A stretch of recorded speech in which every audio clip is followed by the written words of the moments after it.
one in here. We'll wait, just like normal, we'll wait about 5 minutes for other people to come join in.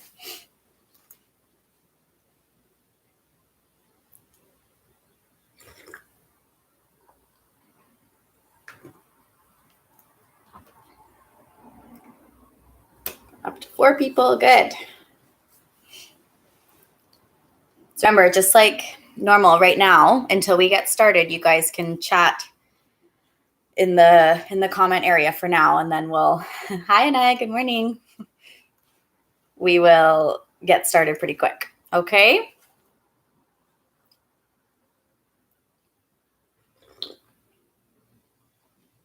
We lost a few. Oh, there we go. I hope everybody has had a good start to their Friday so far. I was busy with some meetings this morning, and I just had some video chats with a few of you guys, which was really nice to see some of your smiling faces. And I've got some more video chats later this afternoon. I'm excited for all of those.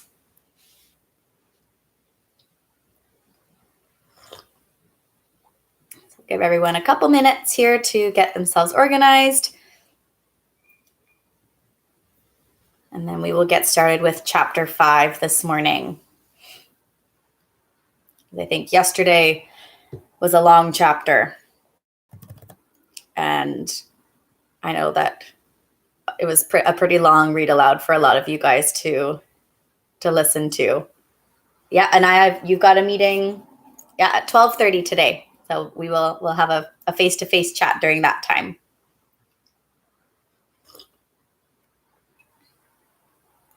Some emails.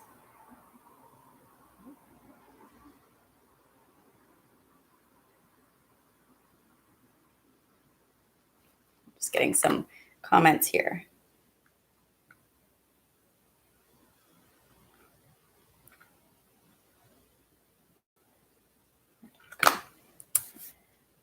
Let's see.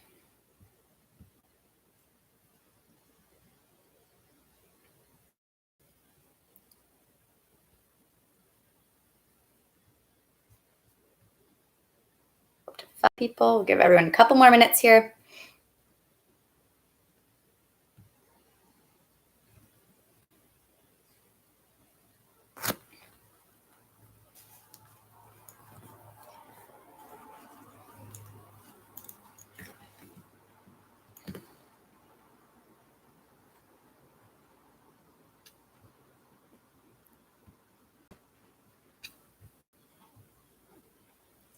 Up to 6 people. Perfect.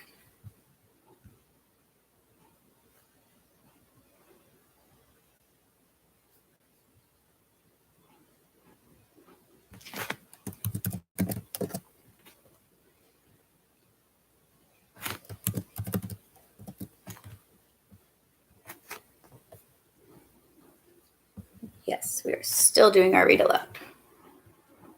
Okay. Oh, there you are, Bridget. I just responded to your comment on our Google Classroom. So I'm glad that you made it in here. Okay, 1 more minute here, and then we will get started. Oh, and Joshua's here too. Perfect.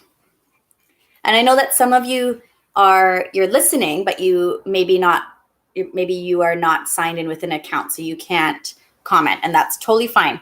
I just won't be able to say your name or to see you on here, but I can see our tally, our number of people watching. So it's okay. You also don't have to comment on anything. You can just sit and listen. That's okay too. So we'll give, we've got about 4 people. Okay.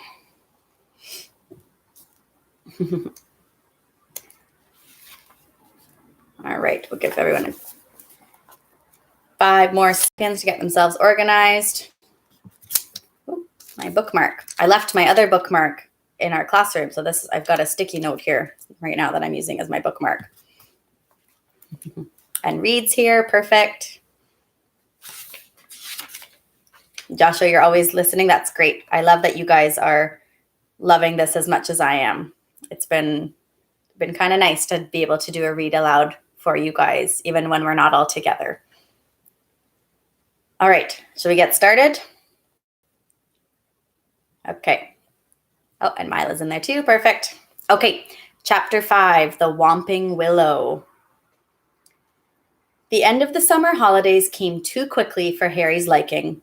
He was looking forward to getting back to Hogwarts, but his month at the Burrow, remember the Burrow is the Weasley's house, right? His month at the Burrow had been the happiest of his life. It was difficult not to feel jealous of Ron when he thought of the Dursleys and the sort of welcome he could expect next time he turned up in Privet Drive. On their last evening, Mrs. Weasley conjured up a sumptuous dinner which included all of Harry's favorite things, ending with a mouth-watering treacle pudding. Fred and George rounded off the evening with a display of filibuster fireworks. They filled the kitchen with red and blue stars that bounced from ceiling to wall for at least half an hour. Then it was time for a last mug of hot chocolate and bed. It took a long while to get started next morning. They were up at cockcrow, maybe that's like the crack of dawn, but somehow they still seemed to have a great deal to do. Mrs. Weasley dashed about in a bad mood, looking for spare socks and quills. People kept colliding on the stairs, half dressed with bits of toast in their hands, and Mr. Weasley nearly broke his neck, tripping over a stray chicken as he crossed the yard carrying Ginny's trunk to the car. Harry couldn't see how 8 people, 6 large trunks, 2 owls, and a rat were going to fit into one small Ford Anglia? No, some kind of Ford, small car. He had reckoned, of course, without the special features which Mr. Weasley had added. Not a word to Molly, he whispered to Harry as he opened the boot and showed him how it had been magically expanded so that the trunks fit easily. When at last they were all in the car, Mrs. Weasley glanced into the back seat where Harry, Ron, Fred, George, and Percy were all sitting comfortably side by side and said, "Muggles do know more than we give them credit for, don't they?" She and Ginny got into the front seat, which had been stretched so that it resembled a park bench. I mean, you'd never know it was this roomy from the outside, would you? Mr. Weasley started up the engine and they trundled out of the yard, Harry turning back for a last look at the house. He barely had time to wonder when he'd see it again when they were back. George had forgotten his box of filibuster fireworks. 5 minutes after that, they skidded to a halt in the yard so that Fred could run in for his broomstick. They had almost reached the motorway when Ginny shrieked that she'd left her diary. By the time she had clambered back into the car, they were running very late, and tempers were running high. Mr. Weasley glanced at his watch and then at his wife. "Molly, dear." "No, Arthur. No one would see. This little button here is an invisibility booster I installed. That'd get us up in the air, then we fly above the clouds. We'd be there in 10 minutes, and no one would be any the wiser." "I said no, Arthur, not in broad daylight." They reached King's Cross at 11:15. Mr. Weasley dashed across the road to get trolleys for their trunks, and they all hurried into the station. Harry had caught the Hogwarts Express the previous year. The tricky bit was getting onto platform 9 3/4, which wasn't visible to the Muggle eye. What you had to do was walk through the solid barrier dividing platforms 9 and 10. It didn't hurt, but it had to be done carefully so that none of the Muggles noticed you vanishing. "Percy first," said Mrs. Weasley, looking nervously at the clock overhead, which showed they had only 5 minutes to disappear casually through the barrier. Percy strode briskly forward and vanished. Mr. Weasley went next. Fred and George followed. "I'll take Ginny and you two come right after us," Mrs. Weasley told Harry and Ron, grabbing Ginny's hand and setting off. In the blink of an eye, they were gone. "Let's go together. We've only got a minute," Ron said to Harry. Harry made sure that Hedwig's cage was safely wedged on top of his trunk and wheeled his trolley about to face the barrier. He felt perfectly confident. This wasn't nearly as uncomfortable as using flu powder. Both of them bent low over the handles of their trolleys and walked purposefully towards the barrier, gathering speed. A few feet away from it, they broke into a run and crash. Both trolleys hit the barrier and bounced backwards. Ron's trunk fell off with a loud thump. Harry was knocked off his feet and Hedwig's cage bounced onto the shiny floor and she rolled away, shrieking indignantly. People all around them stared and a guard nearby yelled, What in blazes do you think you're doing? Lost control of the trolley, Harry gasped, clutching his ribs as he got up. Ron ran to pick up Hedwig, who was causing such a scene that there was a lot of muttering about cruelty to animals from the surrounding crowd. Oh, Douglas, you're here too. Perfect. We just got started a couple minutes ago.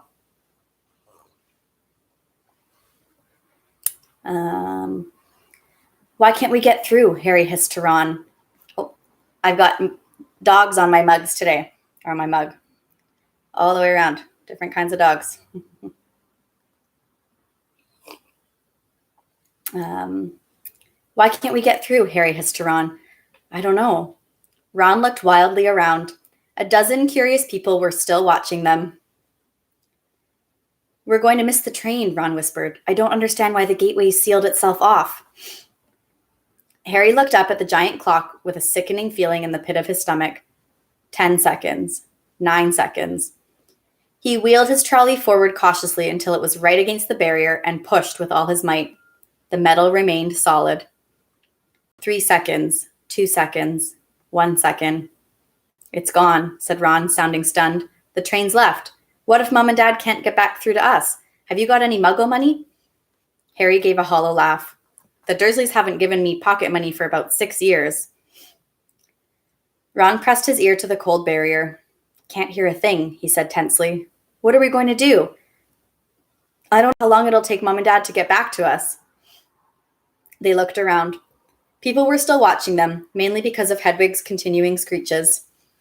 I think we better go and wait by the car, said Harry. We're attracting too much attention. Harry, said Ron, his eyes gleaming. The car! What about it? We can fly the car to Hogwarts. But I thought, we're stuck, right? And we've got to get to school, haven't we?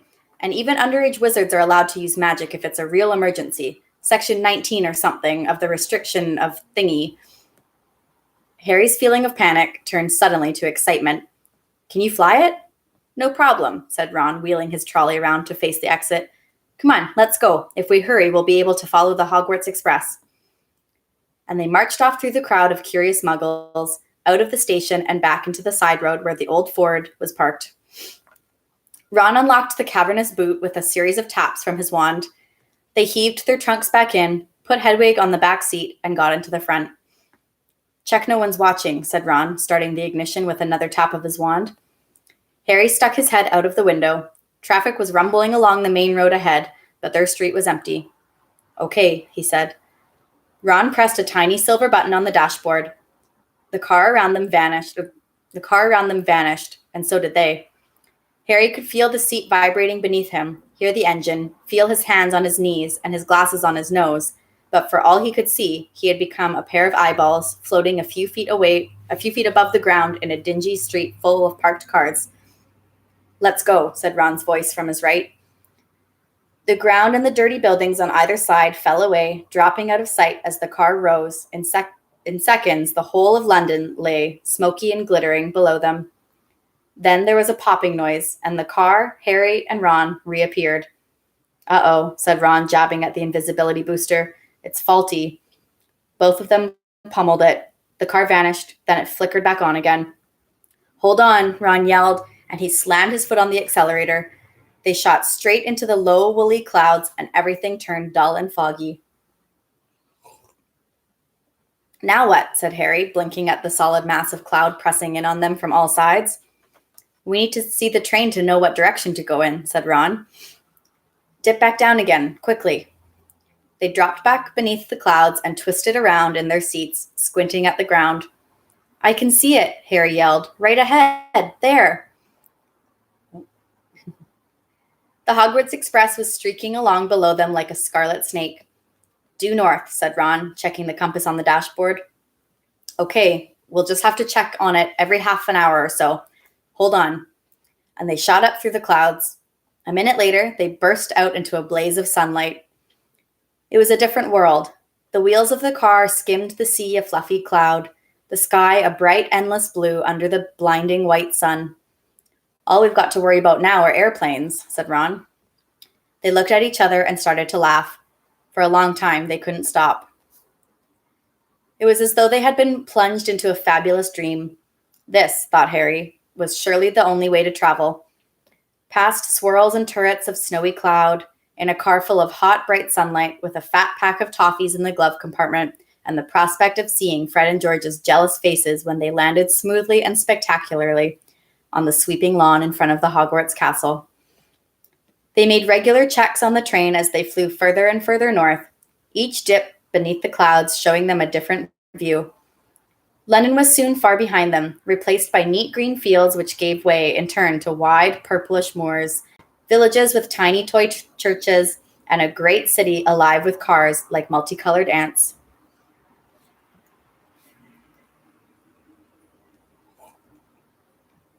Several uneventful hours later, however, Harry had to admit that some of the fun was wearing off. The toffees had made them extremely thirsty, and they had nothing to drink. He and Ron had pulled off their jumpers, but Harry's t-shirt was sticking to the back of his seat, and his glasses kept sliding down to the end of his sweaty nose. He had stopped noticing the fantastic cloud shapes now, and was thinking longingly of the train miles below where you could buy ice-cold pumpkin juice from a trolley pushed by a plump witch. Why hadn't they been able to get onto platform 9 3/4? Can't be much further, can it? Croaked Ron, hours later still, as the sun started to sink into their floor of cloud, staining it a deep pink. Ready for another check on the train? It was still right below them, winding its way past a snow-capped mountain. It was much darker beneath the canopy of clouds.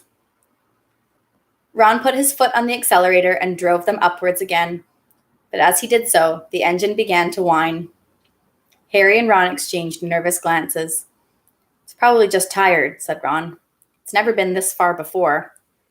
And they both pretended not to notice the whining growing louder and louder as the sky became steadily darker. Stars were blossoming in the blackness.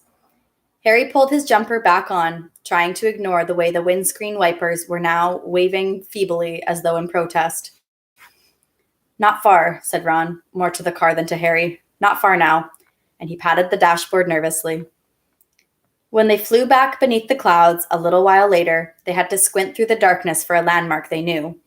"There!" Harry shouted, making Ron and Hedwig jump. "Straight ahead." Silhouetted on the dark horizon, high on the cliff over the lake, stood the many turrets and towers of Hogwarts Castle. But the car had begun to shudder and was losing speed. "Come on," said Ron, giving the steering wheel a little shake. "Nearly there. Come on." The engine groaned. Narrow jets of steam were issuing from under the bonnet, which is like under the hood. Harry found himself gripping the edges of his seat very hard as they flew towards the lake. The car gave a nasty wobble. Glancing out of his window, Harry saw the smooth, black, glassy surface of the water a mile below. Ron's knuckles were white on the steering wheel. The car wobbled again. "Come on," Ron muttered. They were over the lake. The castle was right ahead. Ron put his foot down. Well, there's no pictures in this one. You'll have to use your imagination. There was a loud clunk, a splutter, and the engine died completely. "Uh-oh," said Ron into the silence. The nose of the car dropped.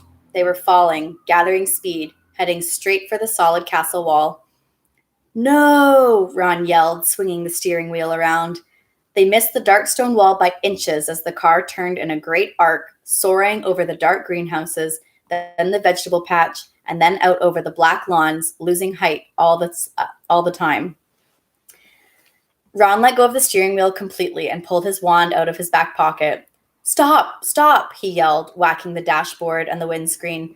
But they were still plummeting, the ground flying up towards them. "Mind that tree," Harry bellowed, lunging for the steering wheel. But too late. Crunch. With an ear-splitting bang of metal on wood, they hit the thick tree trunk and dropped to the ground with a heavy jolt. Steam was billowing from under the crumpled bonnet. Hedwig was shrieking in terror. A golf ball-sized lump was throbbing on Harry's head where he had hit the windscreen. And to his right, Ron let out a low, despairing groan. "Are you okay?" Harry said urgently. "My wand," said Ron in a shaky voice. "Look at my wand." It had snapped, almost in two. The tip was dangling limply, held on by a few splinters. Harry opened his mouth to say he was sure they'd be able to mend it up at the school, but he never even got started. At that very moment, something hit his side of the car with the force of a charging bull, sending him lurching sideways into Ron, just as an equally heavy blow hit the roof. "What's happened?" Ron gasped, staring through the windscreen, and Harry looked around, just in time to see a branch as thick as a python smash into it. The tree they had hit was attacking them. Its trunk was bent almost double, and its gnarled boughs were pummeling every inch of the car it could reach. "Ah," said Ron as another twisted limb punched a large dent into his door. The windscreen was now trembling under a hail of blows from knuckle-like twigs, and a branch as thick as a battering ram was pounding furiously on the roof, which seemed to be caving in. "Run for it," Ron shouted, throwing his full weight against his door. But next second, he had been knocked backwards into Harry's lap by a vicious uppercut from another branch. "We're done for," he moaned as the ceiling sagged. But suddenly, the floor of the car was vibrating. The engine had restarted. "Reverse!" Harry yelled, and the car shot backwards. The tree was still trying to hit them. They could hear its roots creaking as it almost ripped itself up, lashing out at them as they sped out of reach. "That," panted Ron, "was close. Well done, car." The car, however, had reached the end of its tether. With two smart clunks, the doors flew open, and Harry felt his seat tip sideways. Next thing he knew, he was sprawled on the damp ground. Loud thuds told him that the car was ejecting their luggage from the boot. Hedwig's cage flew through the air and burst open. She rose out of it with a loud, angry screech and sped off towards the castle without a backwards look. Then, dented, scratched, and steaming, the car rumbled off into the darkness, its rear lights blazing angrily. "Come back," Ron yelled after it, brandishing his broken wand. "Dad'll kill me." But the car disappeared from view with one last snort from its exhaust. "Can you believe our luck?" said Ron miserably, bending down to pick up Scabbers the rat. "Of all the trees we could have hit, we had to get one that hits back." He glanced over his shoulder at the ancient tree, which was still flailing its branches threateningly. "Come on," said Harry wearily. "We better get up to the school." It wasn't at all the triumphant arrival they had pictured.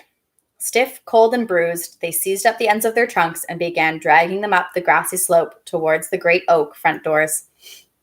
"I think the feast's already started," said Ron, dropping his trunk at the foot of the front steps and crossing quietly to look through a brightly lit window.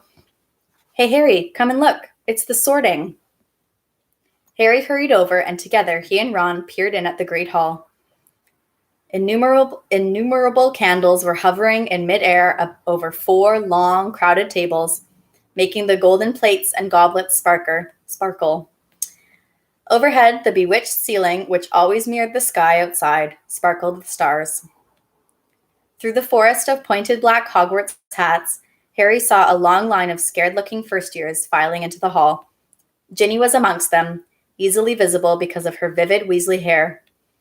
Meanwhile, Professor McGonagall, a bespectacled witch with her hair in a tight bun, was placing the famous Hogwarts sorting hat on a stool before the newcomers. You guys are discovering all the emojis that are available to you. Every year, this aged-old hat, patched, frayed, and dirty, sorted new students into the 4 Hogwarts houses: Gryffindor, Hufflepuff, Ravenclaw, and Slytherin. Harry well remembered putting it on exactly 1 year ago and waiting, petrified, for its decision as it muttered aloud in his ear. For a few horrible seconds, he had feared that the hat was going to put him in Slytherin, the house which had turned out more dark witches and wizards than any other. But he had ended up in Gryffindor, along with Ron, Hermione, and the rest of the Weasleys. Last term, Harry and Ron had helped Gryffindor win the house championship, beating Slytherin for the first time in 7 years. A very small, mousy-haired boy had been called forward to place the hat on his head. Harry's eyes wandered past him to where Professor Dumbledore, the headmaster, sat watching the sorting from the staff table, his long silver beard and half-moon glasses shining brightly in the candlelight. Several seats along, he saw Gilderoy Lockhart, dressed in robes of aquamarine, and there at the end was Hagrid, huge and hairy, drinking deeply from his goblet. "Hang on," Harry muttered to Ron. "There's an empty chair at the staff table. Where's Snape?" Professor Severus Snape was Harry's least favorite teacher. Harry also happened to be Snape's least favorite student. Cruel, sarcastic, and disliked by everybody except students from his own house, Slytherin. Snape taught potions. Maybe he's ill, said Ron hopefully. Maybe he's left, said Harry, because he missed out on the Defense Against Dark Arts job again. Or he might have been sacked, said Ron enthusiastically. I mean, everybody hates him. Or maybe, said a very cold voice right behind them, he's waiting to hear why you two didn't arrive on the school train. Harry spun around. There, his black robes rippling in a cold breeze, stood Severus Snape. He was a thin man with sallow skin, a hooked nose, and greasy, shoulder-length black hair, and at this moment he was smiling in a way that told Harry he and Ron were in very deep trouble. Follow me, said Snape. Not daring even to look at each other, Harry and Ron followed Snape up the steps into the vast echoing entrance hall, which was lit with flaming torches. A delicious smell of food was wafting from the great hall, but Snape led them away from the warmth and light down a narrow stone staircase that led into the dungeons. In, he said, opening a door halfway down the cold passageway and pointing. They entered Snape's office, shivering. The shadowy walls were lined with shelves of large glass jars in which floated all manner of revolting things Harry didn't really want to know the name of at the moment. The fireplace was dark and empty. Snape closed the door and turned to look at them. So, he said softly, the train isn't good enough for the famous Harry Potter and his faithful sidekick Weasley. Wanted to arrive with a bang, did we, boys? No, sir, it was the barrier at King's Cross.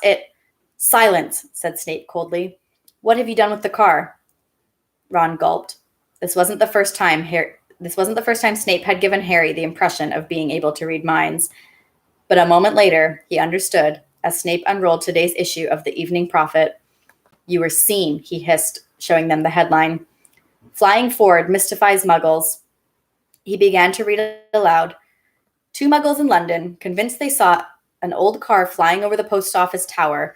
At noon in Norfolk, Mrs. Hetty Bayliss, while hanging out her washing, Mr. Angus Fleet of Peebles reported to police. 6 or 7 Muggles in all. I believe your father works up in the misuse of Muggle artifacts office, he said, looking up at Ron and smiling still more nastily. Dear, dear, his own son. Harry felt as though he'd just been walloped in the stomach by one of the mad tree's larger branches. If anyone found out Mr. Weasley had bewitched the car, he hadn't thought of that.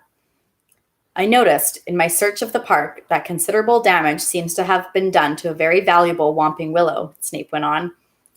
That tree did more damage to us than we, Ron blurted out. Silence, snapped Snape again. Most unfortunately, you are not in my house, and the decision to expel you does not rest with me. I shall go and fetch the people who do have that happy power. You will wait here.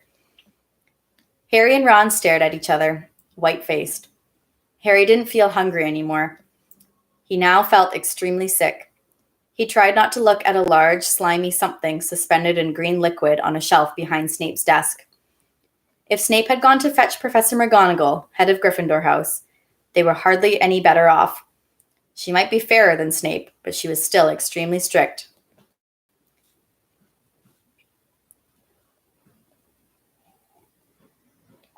"10 minutes later, Snape returned, and sure enough, it was Professor McGonagall who accompanied him. Harry had seen Professor McGonagall angry on several occasions, but either he had forgotten just how thin her mouth could go, or he had never seen her this angry before. She raised her wand the moment she entered. Harry and Ron both flinched, but she merely pointed it at the empty fireplace where flames suddenly erupted. Oh, and now you're going to go outside? That's a good idea. We're almost finished here, and you can finish listening. Sit, she said, and they both backed into chairs by the fire. Explain, she said, her glasses glinting ominously. Yeah, I'm stopping for some coffee every now and then.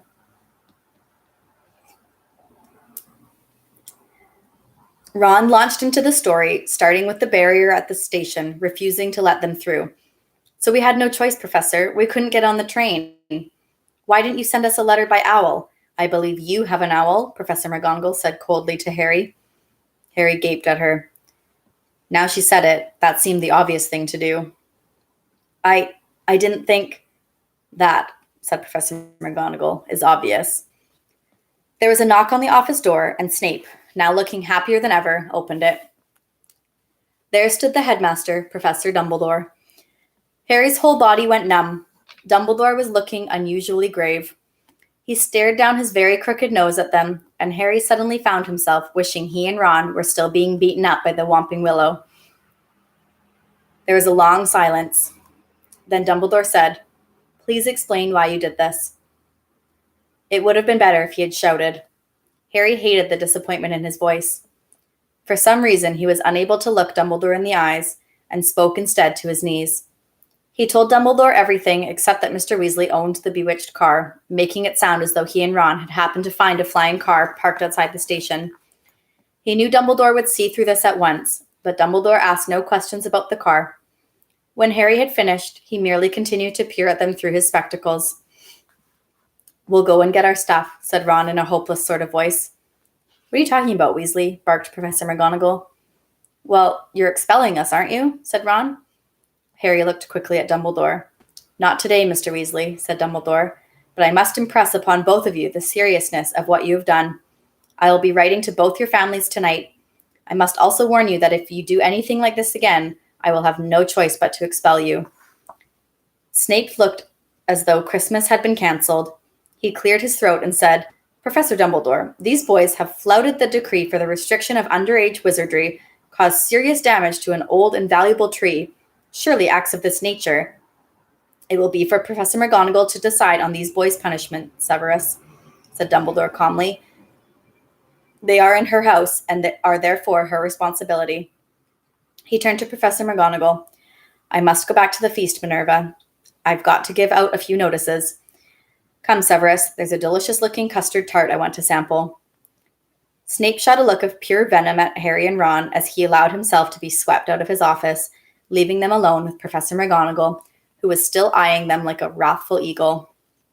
"You'd better get along to the hospital wing, Weasley. You're bleeding." "Not much," said Ron, hastily wiping the cut over his eye with his sleeve. "Professor, I wanted to watch my sister being sorted."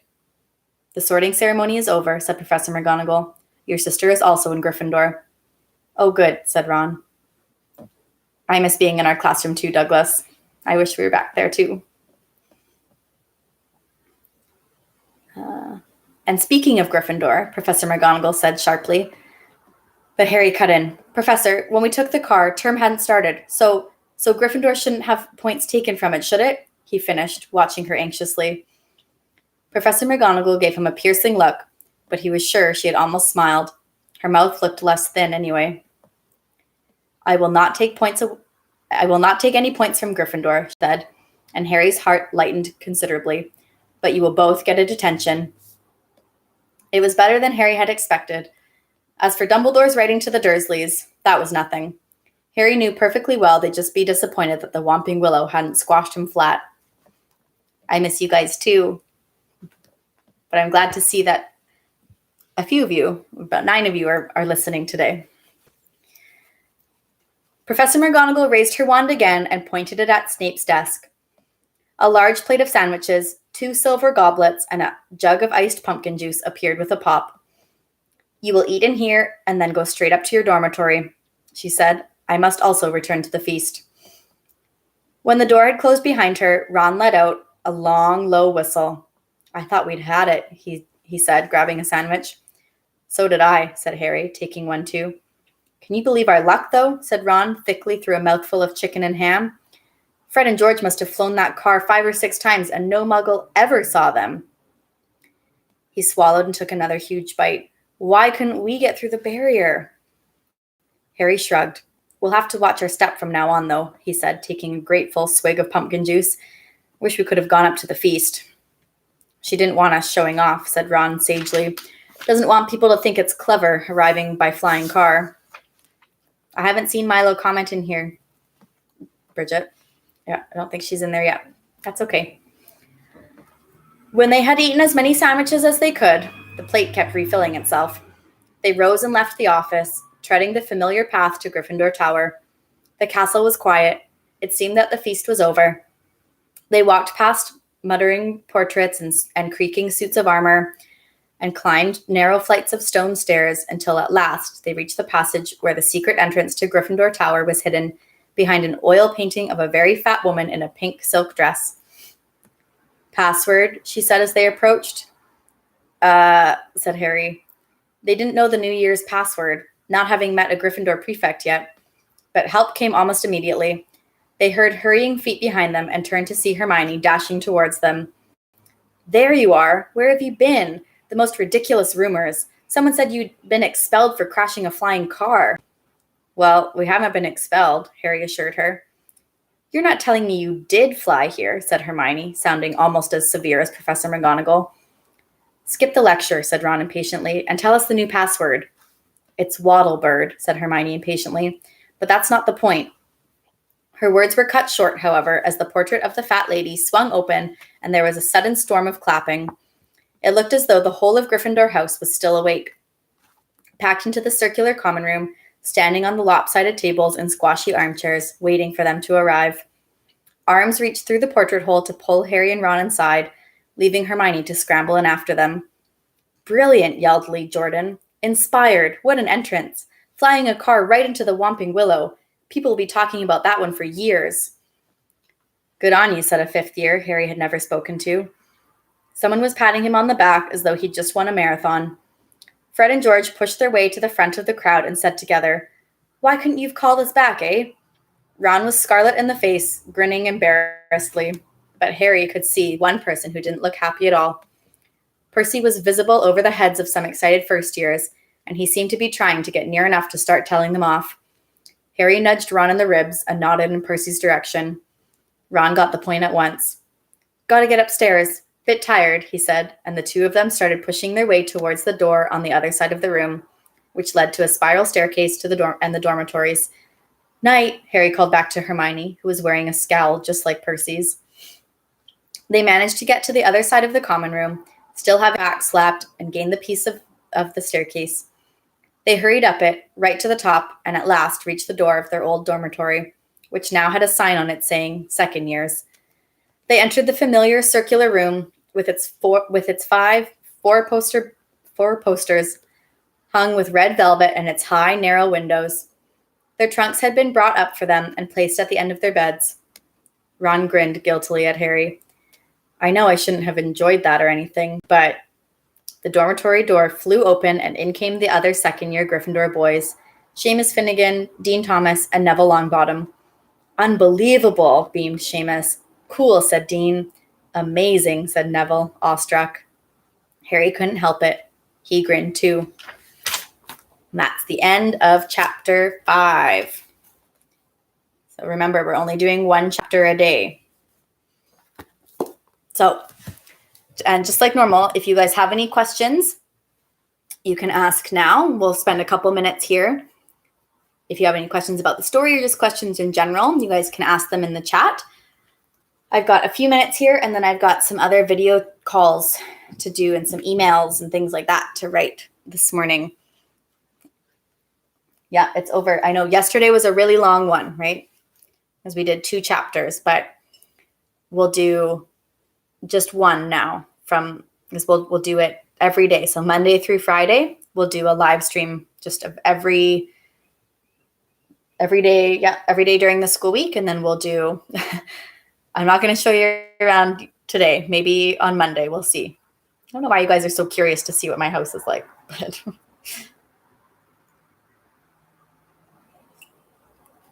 it's nothing that exciting,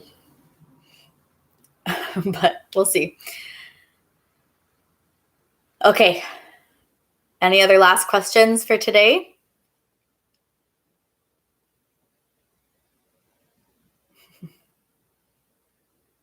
What? I always say that it's not that exciting.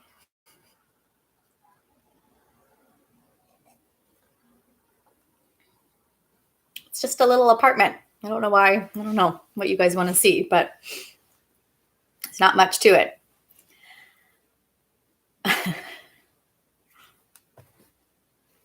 We'll see. Maybe you'll get a tour. Who knows? All right. Last questions? Other than asking for a house tour? You see my mug? This is the one I got today. It's got all different kinds of dogs on it. I'm not doing a house tour now. No, it's messy in here. I was talking to Bridget, I was talking with you this morning that I needed to clean up. And then maybe it was Mila, I can't remember. Okay, I am going to end it here.